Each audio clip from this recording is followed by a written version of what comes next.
Hi dear students, welcome to today's class. So in our previous classes, we have already completed the lesson diversity in living organisms and also exercise solution. So ನಾನು ಏನು diversity in living organisms ಅಲ್ಲಿ ಬರ್ತಕ್ಕಂತ notes ಮತ್ತು exercise solution ಅನ್ನು ಕೊಟ್ಟಿದ್ದೀನಿ. So exercise solution ಅನ್ನು fair notebook ಅಲ್ಲಿ ಬರೀರಿ, regular classes ಅನ್ನ ಏನು ರೆಗ್ಯುಲರ್ ನೋಟ್ಸ್ ಅಲ್ಲಿ ಬರೀಬೇಕು. Okay, so in this class so let us start a new lesson, that is a motion. So now ಈ ಕ್ಲಾಸ್ ಅಲ್ಲಿ motion chapter ಬಗ್ಗೆ ಸ್ಟಡಿ ಮಾಡೋಣ. So once you think what is the mean by motion? Motion ಅಂದ್ರೆ ಏನು? Yeah, motion it is nothing but movement. Movement ಅಂದ್ರೆ ಚಲನೆಯಲ್ಲಿ ಇರತಕ್ಕಂತ ಒಂದು ವಸ್ತು ಅಂತ ಕರೀತೀವಿ. ಫಾರ್ ಎಕ್ಸಾಂಪಲ್ ನೋಡ್ರಿ, you have to take your school bus only. Okay, the best example for the motion here ಏನಂದ್ರೆ van ಏನ್ ಮಾಡುತ್ತೆ ಅಂದ್ರೆ ನಿಮಗೆ ಪಿಕಪ್ ಮಾಡುತ್ತೆ, ಹೌದಾ? So from school to home ಆಗಿರ್ಬೋದು ಅಥವಾ ಹೋಮ್ ಟು ಸ್ಕೂಲ್ ಆಗಿರ್ಬೋದು. Here how it is possible? Here this is possible because of the what? Movement of the bus or the motion of the bus, so which helps to travel from one place to the another place. ಹೌದಾ?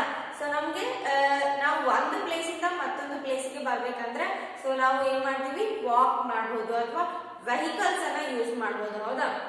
ಯಾವುದೇ ಒಂದು ವಸ್ತು ಚಲನೆಯಲ್ಲಿ ಐತಿ ಅಂತ ಹೇಳಕ್ ಏನಂತ ಕರಿತೀವಿ, motion ಅಂತ ಕರಿತೀವಿ. ಹೌದಾ? ಸೊ ಬಹಳ ಎಕ್ಸಾಂಪಲ್ಸ್ ಏನು ಮೋಷನ್ ಗೆ ಕೊಡಬಹುದು. ಯಾವ್ದಂದ್ರೆ moment of the earth which revolve around the sun. ಹೌದಾ? ಸೊ ಯಾವ ರೀತಿಯಾಗಿ ಏನು ಭೂಮಿ ಸೂರ್ಯನ ಸುತ್ತ ತಿರುಗುತ್ತೆ and other planets also, so which revolve around the sun. So this is also best example for the motion. So motion ಅಂದ್ರೆ ಚಲನೆಯಲ್ಲಿ ಇರ್ತಕ್ಕಂತ ಎಲ್ಲ ವಸ್ತುಗಳಿಗೆ ನಾವು ಏನಂತ ಕರಿತೀವಿ, ಮೋಷನ್ ಅಂತ ಕರಿತೀವಿ. Motion it is nothing but ಚಲನೆ. Okay, next to and fro motion of an object ಆಗಿರ್ಬೋದು ಅಥವಾ ಲೈಕ್ ಸಿಂಪಲ್ ಪೆಂಡುಲಮ್ಸ್ ಆಗಿರ್ಬೋದು ಅಥವಾ ನಿಮ್ಮ ಜೋಕಾಲಿ ತೂಗು ಈ ಆಲೆಗಳಾಗಿರ್ಬೋದು. ಸೊ ಅದು ಯಾವ ರೀತಿಯಾಗಿ ಮೂವ್ಮೆಂಟ್ ಅನ್ನ ತೋರಿಸುತ್ತೆ ಅಂದ್ರೆ to and fro motion or back and fro motion of the what object. So that is also what in motion only. And also a man walking in park ಅಂದ್ರೆ ಪಾರ್ಕ್ ಅಲ್ಲಿ ಏನು walk ಮಾಡ್ತಕ್ಕಂತ ಒಂದು ವ್ಯಕ್ತಿ ಕೂಡ ಏನ್ ತೋರ್ಪಡಿಸ್ತಾನೆ ಅಂದ್ರಲ್ಲಿ ಮೋಷನ್. ಹೌದಾ? So ನೀವು ನೋಡ್ರಿ, ಸೊ ಮನೆಯಲ್ಲಿ ಅಥವಾ ಎಲ್ಲಾದ್ರೂ ವಾಕ್ ಮಾಡ್ಲಿಕ್ಕೆ ಹೋಗಿರ್ತೀರಿ. ಹೌದಾ? So that is also what one type of the motion. So many types of the motions are there. Some motions are what straight line. ಹೌದಾ? ಸೊ ಕೆಲವೊಂದಿಷ್ಟು ಮೋಷನ್ಸ್ ಅಂದ್ರೆ ಚಲನೆ ಏನಾಗಿರ್ತಾವ ಅಂದ್ರೆ ಸ್ಟ್ರೇಟ್ ಆಗಿರ್ತಾವ. ಸೊ ಇನ್ನೂ ಕೆಲವೊಂದಿಷ್ಟು ಚಲನೆಯಲ್ಲಿ ಇರ್ತಕ್ಕಂತ ಒಂದು ವಸ್ತು ಏನಾಗಿರ್ತೈತೆ ಅಂದ್ರೆ ಸೊ ಸರ್ಕ್ಯುಲರ್ ಆಗಿರ್ಬೋದು ಅಥವಾ ಜಿಗ್ಜಾಗ್ ಆಗಿರ್ಬೋದು. ಸೊ ಎಲ್ಲಾ ತರ ಮೋಷನ್ಸ್ ಅಥವಾ ಆರ್ಬಿಟ್ ಆಗಿರ್ಬೋದು. ಹೌದಾ? So many types of the motions are there. ಹೌದಾ? ಸೊ ಕೆಲವೊಂದಿಷ್ಟು ವಸ್ತುಗಳು ಏನ್ ಮಾಡ್ತಾವಂದ್ರೆ ಸ್ಟ್ರೇಟ್ ಅಂದ್ರೆ ನೇರವಾದ ಒಂದು ಏನು ಪಥದಲ್ಲಿ ಚಲಿಸ್ತಾವ, ಅಂದ್ರೆ ನೇರವಾದಂತ ಒಂದು ರೋಡ್. ಫಾರ್ ಎಕ್ಸಾಂಪಲ್ ನೋಡ್ರಿ, a bus moving on a road. ಹೌದಾ? So this is a what example for the straight line motion. ಅಂದ್ರೆ ಸ್ಟ್ರೇಟ್ ಲೈನ್ ಅಲ್ಲಿ ಅಂದ್ರೆ ಟ್ರೈನು ಆಗಿರ್ಬೋದು. ಹೌದಾ? So these are what some of the examples of a straight line motion. ಅಂದ್ರೆ ನೇರವಾದಂತಹ ಒಂದು ಚಲನೆಯಲ್ಲಿ ಇರ್ತಕ್ಕಂತ ವಸ್ತುಗಳಿಗೆ ಏನಂತ ಕರಿತೀವಿ, ಸ್ಟ್ರೇಟ್ ಲೈನ್ ಮೋಷನ್ ಅಂತ ಕರಿತೀವಿ. ಹೌದಾ? Next circular. ಸೊ ಸರ್ಕ್ಯುಲರ್ ಅಲ್ಲಿ ಯಾವ ತರ ಮೋಷನ್ಸ್ ಅಂದ್ರೆ ಮೇರಿ ಗೋ ರೌಂಡ್ ಗೇಮ್ ಆಗಿರ್ಬೋದು. ಹೌದಾ? ಸೊ ನೋಡ್ರಿ, ಕೆಲವೊಂದಿಷ್ಟು ಏನು ಫೇರ್ ಅಂದ್ರೆ ಜಾತ್ರೆಯಲ್ಲಿ ನೋಡಿರ್ಬೋದು. ಸೊ ದೊಡ್ಡದಾದಂತ ಈ ತರ ಸರ್ಕ್ಯುಲರ್ ಮೋಷನ್ ಗೇಮ್ಸ್ ಆಡಿಸ್ತಾರಲ್ಲಿ. ಹೌದಾ? ಸೊ ಅಥವಾ ಮೇರಿ ಗೋ ರೌಂಡ್ ಆಗಿರ್ಬೋದು. So these are what some of the examples of circular motion. ಅಂದ್ರೆ ರೌಂಡ್ ಆಗಿ ಅಂದ್ರೆ ಸರ್ಕ್ಯುಲರ್ ಆಕಾರದಲ್ಲಿ ಏನು ಚಲನೆಯಲ್ಲಿ ಇರ್ತಕ್ಕಂತ ವಸ್ತುಗಳಿಗೆ ಏನಂತ ಕರಿತೀವಿ, ಸರ್ಕ್ಯುಲರ್ ಮೋಷನ್ ಅಂತ ಕರಿತೀವಿ. ಸೊ ಇನ್ನೊಂದು ಎಕ್ಸಾಂಪಲ್ಸ್ ಏನಂದ್ರೆ ವೆಹಿಕಲ್ಸ್ ಅಲ್ಲಿ ಇರ್ತಕ್ಕಂತ ವೀಲ್ಸ್. ಸೊ ಅದೇನು ರೌಂಡ್ ಆಗಿನೇ ಏನಾಗುತ್ತೆ, ಸೊ ರೊಟೇಟ್ ಆಗುತ್ತೆ. ಹೌದಾ? ಆರ್ ರೊಟೇಟರಿ ಮೋಷನ್ ಅಂತಾನು ಕರಿಬಹುದು ಅದಕ್ಕೆ. ಹೌದಾ? ಸೊ ನೆಕ್ಸ್ಟ್ ಇನ್ನು ಕೆಲವೊಂದಿಷ್ಟು ಆಬ್ಜೆಕ್ಟ್ ಏನಾಗಿರ್ತಾವ, ಜಿಗ್ಜಾಗ್ ಅಲ್ಲಿ ಮೂವ್ಮೆಂಟ್ ಆಗ್ತಿರ್ತಾವ. So like what here vibratory motion it is ಅಂದ್ರೆ ಸೊ ವೈಬ್ರೇಷನ್ಸ್ ಯಾವ ರೀತಿ ಆಗಿರ್ತಾವ ಅಂದ್ರೆ so like zigzag like this. Okay, and some of the what objects are moving along what arbitrary motion ಅಂದ್ರೆ ಈ ಆಕಾರದಲ್ಲಿ ಚಲನೆಯಲ್ಲಿ ಏನೋ ಚಲನೆಯನ್ನ ತೋರ್ಪಡಿಸ್ತಾರೆ. ತೋರ್ಪಡಿಸ್ತಿರ್ತಾವ. For example here movement of the earth around the sun ಆಗಿರ್ಬೋದು. All planets so they have what arbitrary motion. Okay, so along its own Axis ಅಂದ್ರೆ ತನ್ನದೇ ಆದಂತ ಒಂದು ಪಥದಲ್ಲಿ ಏನ್ ಮಾಡ್ತಾವ ಪ್ಲಾನೆಟ್ಸ್ ಗಳು ಸೂರ್ಯನ ಸುತ್ತ ಯಾವ ಆಕಾರದಲ್ಲಿ ಆರ್ಬಿಟ್ರರಿ ಆಕಾರದಲ್ಲಿ ಏನ್ ಮಾಡ್ತಾವ ಸೂರ್ಯನ ಸುತ್ತ ಏನು ಚಲನೆಯನ್ನ ತೋರಿಸ್ತಾವ. ಹೌದಾ? So these are what some of the examples of what some different types of the motion. Okay, sorry, yeah, so these are what some of the examples. ಅಂದ್ರೆ ಇಲ್ಲಿ ನೋಡ್ರಿ ಕಾನ್ಸೆಪ್ಟ್ ಅನ್ನ ಅರ್ಥ ಮಾಡ್ಕೊಳ್ಳಿ. ಯಾವುದೇ ಒಂದು ಚಲನೆಯಲ್ಲಿ ಇರತಕ್ಕಂತ ವಸ್ತು ಅಂತ ಹೇಳಿದೀನಿ. Okay, so look at this definition of the motion. an object changes its position from initial point to the final point. So ನೋಡ್ರಿ, ಯಾವುದೇ ಒಂದು ವಸ್ತು ಚಲಿಸಬೇಕಂದ್ರೆ ಅದಕ್ಕೆ ಏನಾಗಿರ್ತೈತಿ ಇನಿಷಿಯಲ್ ಪಾಯಿಂಟ್ ಮತ್ತು ಫೈನಲ್ ಪಾಯಿಂಟ್ ಇರುತ್ತೆ. ಹೌದಾ? So you take your home as initial point ಅಂದ್ರೆ ನಿಮ್ಮ ಮನೆಯನ್ನ ಏನಂತ ತಗೊಳ್ರಿ ಹೋಮ್ ಅಂದ್ರೆ ಅದು ಇನಿಷಿಯಲ್ ಪಾಯಿಂಟ್ ಅಂತ ತಗೊಳ್ರಿ. ದೆನ್ ಸ್ಕೂಲ್ ಅನ್ನೋದೇನು ಫೈನಲ್ ಪಾಯಿಂಟ್ ಅಂತ ತಗೊಳ್ರಿ. ಹೌದಾ?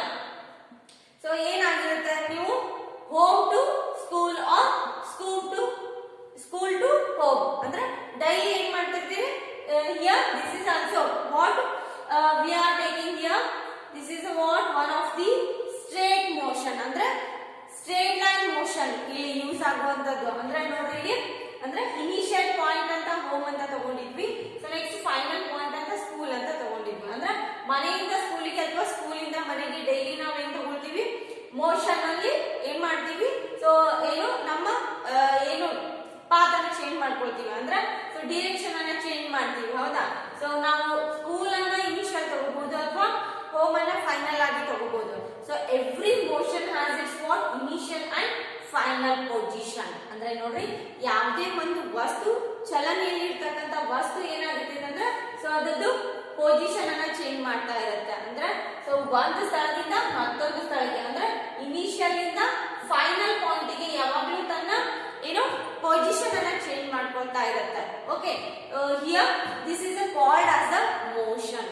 ಚಲನೆಯಲ್ಲಿ ಇರ್ತಕ್ಕಂಥ ವಸ್ತು ಏನ್ ಮಾಡ್ತೈತೆ ಅಂದ್ರೆ ಯಾವಾಗ್ಲೂ ತನ್ನ ಪೊಸಿಷನ್ ಅನ್ನ ಚೇಂಜ್ ಮಾಡ್ಕೊಳ್ತೈತಿ. ಹೌದಾ? ಸೊ ಚಲನೆ ಅಂತ ಹೇಳ್ಬೇಕಂದ್ರೆ ಸೊ ನಿಂತಲ್ಲೇ ಏನು ಸ್ಟ್ಯಾಂಡ್ ಆಗಿರೋದು ಅದು ಚಲನೆಗೆ ಎಕ್ಸಾಂಪಲ್ ಆಗಂಗಿಲ್ಲ. ಹೌದಾ?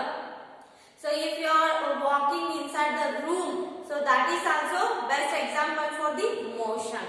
ಸೊ ಮೋಷನ್ ಅಂದ್ರೆ ಟೋಟಲ್ ಆಗಿ ಹೇಳ್ಬೇಕಂದ್ರೆ ಸೊ ಚಲನೆಯಲ್ಲಿ ಇರ್ತಕ್ಕಂಥ ವಸ್ತು ಒಂದು ಸ್ಥಳದಿಂದ ಮತ್ತೊಂದು ಸ್ಥಳಕ್ಕೆ ಏನಾಗಿರ್ಬೇಕು ಪೊಸಿಷನ್ ಚೇಂಜ್ ಆಗಿರ್ಬಹುದು. ಹೌದಾ? So some of the examples of the motion. So ಯಾವ ರೀತಿಯಾಗಿ ಎಕ್ಸಾಂಪಲ್ಸ್ ಅಂದ್ರೆ ಸೊ ಆಲ್ರೆಡಿ ಹೇಳಿದ್ವಿ ಮೂವ್ಮೆಂಟ್ ಆಫ್ ದಿ ಅರ್ತ್ ಆಗಿರ್ಬೋದು ಅಥವಾ vehicles travels from school to village or village to school ಆಗಿರ್ಬೋದು or school to other towns ಆಗಿರ್ಬಹುದು. ಹೌದಾ? So next to and fro motion of the pendulum ಅಂದ್ರೆ ನಿಮ್ಮ ತೂಗು ಯಾಲೆ ಅಂತ ಏನ್ ಹೇಳ್ತೀವಲ್ಲ ಸೊ ಅದು ಯಾವ ರೀತಿಯಾದಂತ ಒಂದು ಮೋಷನ್ ಅನ್ನ ತೋರಿಸ್ತಿತ್ತಂದ್ರೆ ಟು ಅಂಡ್ ಫ್ರೋ ಮೋಷನ್ ಅಂದ್ರೆ ಏನು ಈ ರೀತಿಯಾಗಿ. ಸೊ ನಿಮ್ಮ ತೂಗು ಯಾಲೆ ಸೊ ಇದು ಇನಿಷಿಯಲ್ ಪಾಯಿಂಟ್ ಅಂತ ತಗೊಂಡ್ರೆ ಇದು ಫೈನಲ್ ಪಾಯಿಂಟ್. ಹೌದಾ? ಸೊ ಯಾವ ರೀತಿಯಾಗಿ ಈ ರೀತಿಯಾಗಿ ಚಲನೆಯನ್ನ ತೋರ್ಪಡಿಸ್ತೈತಿ ಯಾವುದು ನಿಮ್ಮ ತೂಗು ಯಾಲೆ. ಹೌದಾ? So next a man walking on a road ಆಗಿರ್ಬೋದು ಅಥವಾ ಪಾರ್ಕ್ ಆಗಿರ್ಬೋದು. So these are what some of the basic ideas about the motion concept. Here look at this diagram. Here motion it is nothing but what? Here position changes along with the time from the initial point to the final point or from the what?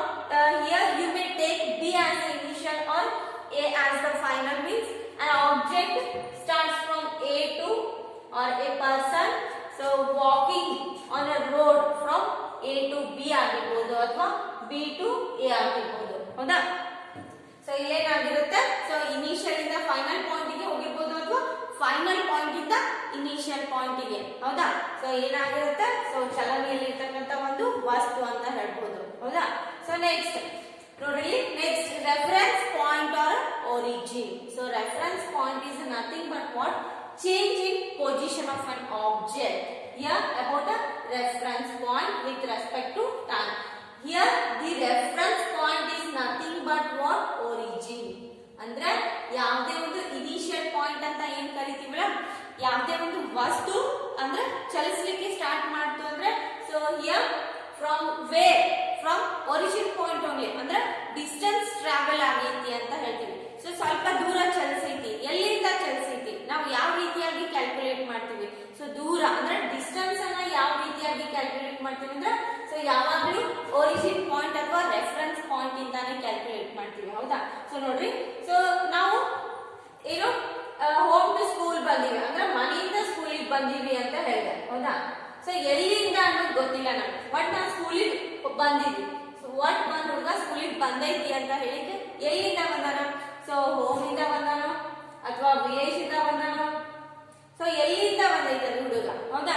So this is called as what ಅಂದ್ರೆ ಎಲ್ಲಿಂದ ಬರುತ್ತೆ ಅದು object. So ಅನ್ನೋದೇ reference point ಆಗಿರುತ್ತೆ ಇಲ್ಲಿ. So ಒಂದು ವಸ್ತು ಚಲಿಸಲಿಕ್ಕೆ ಪ್ರಾರಂಭ ಮಾಡಿದಂತ ಒಂದು ಏನು ಸ್ಪಾಟ್ಗೆ ಏನಂತ ಕರಿತೀವಿ, ರೆಫರೆನ್ಸ್ ಪಾಯಿಂಟ್ ಅಂತ ಕರಿತೀವಿ. So what ever it may be, school ಆಗಿರ್ಬೋದು ಅಥವಾ ಹೋಮ್ ಆಗಿರ್ಬೋದು, ಸೊ ಅಥವಾ ಏನೋ ಗ್ರೌಂಡ್ ಆಗಿರ್ಬೋದು, ಹೌದಾ. ಸೊ ಎಲ್ಲಿಂದ ಅಂದ್ರೆ ಡಿಸ್ಟೆನ್ಸ್ ಅನ್ನ ನಾವು ಯಾವ ರೀತಿಯಾಗಿ ಮೆಜರ್ಮೆಂಟ್ ಮಾಡ್ತೀವಿ, ಹೌದಾ. ಸೊ ಯಾವಾಗಲೂ ಇನಿಷಿಯಲ್ ಪಾಯಿಂಟ್ ಇಂದಾನೆ ಡಿಸ್ಟೆನ್ಸ್ ಅನ್ನ ಮೆಜರ್ಮೆಂಟ್ ಮಾಡ್ತೀವಿ. So whether it is 5 kilometre ಆಗಿರ್ಬೋದು ಅಥವಾ 10 ಆಗಿರ್ಬೋದು ಅಥವಾ 20 ಕಿಲೋಮೀಟರ್ಸ್ ಆಗಿರ್ಬೋದು, ಹೌದಾ. So we just calculate the what distance from the initial point only or the reference point only. Okay, and next concept is about the what distance. So what is the mean by distance first? Yeah, distance is nothing but what the total path covered by an object. Yeah, so look at here, total path. What is the mean by total path? Here a man travels from this point, this is called as what reference point. Okay, so here distance is a totally what path dependent ಅಂದ್ರೆ so ಯಾವಾಗಲೂ ಏನಾಗಿರುತ್ತೆ, so path dependent ಆಗಿರುತ್ತೆ. So a man travels from A and here from A to B, so which takes distance that is what 5 meter. Okay, so ಒಬ್ಬ ಮನುಷ್ಯ ಏನ್ ಮಾಡ್ತಾನೆ, so ಯಾವಾಗಲೂ origin point ಇಂದ ಎಲ್ಲಿಗೆ ಬಿ ವರೆಗೂ ಚಲಿಸ್ತಾ, ಎಷ್ಟು ಐತಿ 5 ಮೀಟರ್ ಡಿಸ್ಟೆನ್ಸ್ ಐತಿ. ಸೊ ನೆಕ್ಸ್ಟ್ ಏನ್ ಮಾಡ್ತಾನೆ, has to again take up what one more point to travel that is what 2 metre distance, ಹೌದಾ. ಸೊ ಆ ಮನುಷ್ಯ ಏನ್ ಮಾಡ್ತಾನೆ, ಇಲ್ಲಿಂದ ಎಲ್ಲಿಗೆ ಬಂದ, ಸೊ ಸಿ ಅನ್ನೋ ಪಾಯಿಂಟಿಗೆ ಬಂದ, ಹೌದಾ. ಸೊ ನೆಕ್ಸ್ಟ್ ಏನ್ ಮಾಡ್ತಾನೆ, he just take a left turn and here again he traveled what 3 meter distance. So this point can be taken as a point D. Okay, a man travels from A to B is a distance of 5 meter and here that man only travels from B to C has a distance 2 meter and then take a what one turn, so that is from C to D, so that distance is what 3 meter. So total what I am telling is distance is totally what path dependent. Okay, so here you just calculate what is the total distance traveled by a person. So ಎಷ್ಟು distance ಅನ್ನು travel ಮಾಡಿದ total ಆಗಿ ಮನುಷ್ಯ ಇಲ್ಲಿ ನೋಡ್ರಿ, here a distance here that is a 5 meter distance. Okay, here 5 meter distance and next plus 2 meter distance, 2 meter and again he takes left, so and then he has to move 3 meter distance, howda. You just calculate the total distance traveled by an object. Here you just add these three terms, 5 meter plus 2 meter plus 3 meter. So what it will be the final answer? 5 plus 2 7, 7 plus 3 10 meter. So totally here a man travels a distance, total distance that is a 10 meter. Okay, so again take one more example to understand more about the concept of the distance. So look at this diagram here, an object here, so we just taken as A. Okay, here an object travels or a vehicle travels a distance of what 20 kilometer. Okay, and again it takes a turn and again traveled 5 kilometer distance. Okay,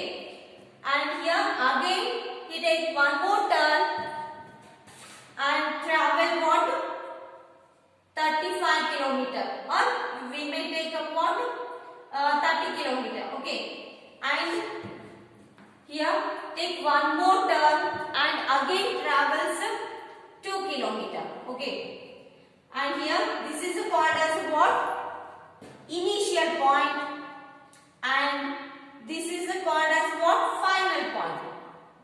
Here we may also taken as A, B, C, D and E. Here an object travels a distance from A to E. We have to just calculate the total distance covered by an object here. Here this A point is considered as what? Initial point, and finally point E is considered as a final point. Okay, here a man or an object which covers firstly from A to B, ಅಂದ್ರೆ A ಇಂದ B ವರೆಗೂ ಎಷ್ಟು calculate ಆಗುತ್ತೆ? 20 kilometre travel ಆಯ್ತು, ಹೌದಾ? So next B ಇಂದ C ಗೆ ಎಷ್ಟಾಯ್ತು? 5 ಕಿಲೋಮೀಟರ್, ಹೌದಾ? ಸೊ ನೆಕ್ಸ್ಟ್ C ಇಂದ D ಗೆ 30 ಆಯ್ತು. ಸೊ ನೆಕ್ಸ್ಟ್ D ಇಂದ E ಗೆ 2 ಕಿಲೋಮೀಟರ್ ಆಯ್ತು, ಹೌದಾ? ಸೊ ಈ ರೀತಿಯಾಗಿ ನಾವು ಎಲ್ಲಾನು ಆಡ್ ಮಾಡಬೇಕು, ಹೌದಾ? So 20 plus 5 25.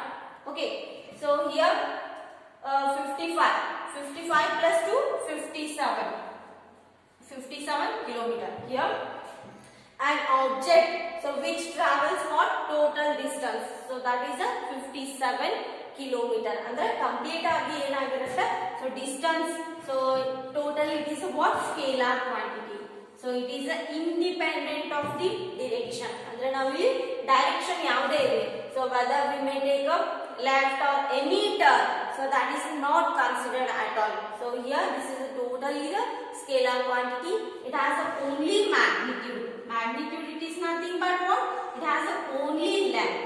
So we just calculate here the length which is traveled by an object. Okay, so now we ಏನನ್ನ calculate ಮಾಡ್ತೀವಿ? Just length ಅನ್ನ calculate ಮಾಡ್ತೀವಿ, ಹೌದಾ? So totally the distance is what? Scalar quantity, and it is dependent on the magnitude. Magnitude it is nothing but what? Length. Okay, so remaining concept will continue in our next class, and about this concept, if you are having any doubts, you can call me at any time and I will try to clear the concept. Okay, and the remaining concept like the displacement and the relationship between the distance and displacement will continue in our next class. Okay.